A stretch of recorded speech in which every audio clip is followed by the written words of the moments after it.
abbiamo presentato le istanze dei veneti, dopodiché se non verranno comprese fino in fondo nell'azione di governo ci faremo sentire come al solito.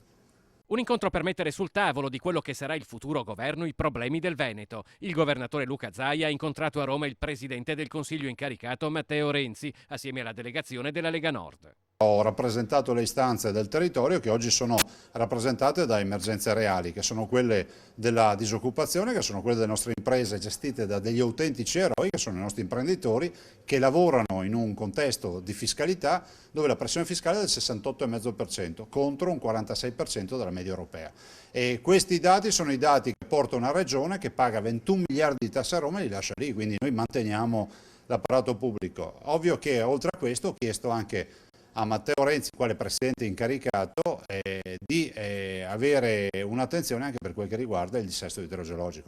Intanto in Parlamento la senatrice Erika Stefani del Carroccio ha presentato un'interrogazione parlamentare al ministro della Giustizia Cancellieri sullo stato della giustizia a Vicenza. Siamo oltre lo scandalo, ha detto l'esponente del Carroccio. A Vicenza la giustizia non funziona più. L'accorpamento del Tribunale di Bassano e della sede staccata di Schio hanno peggiorato le cose. Per questo mi appello a tutti i parlamentari veneti di tutti i partiti per richiedere un intervento immediato. Se non avremo risposte bloccheremo l'Aula.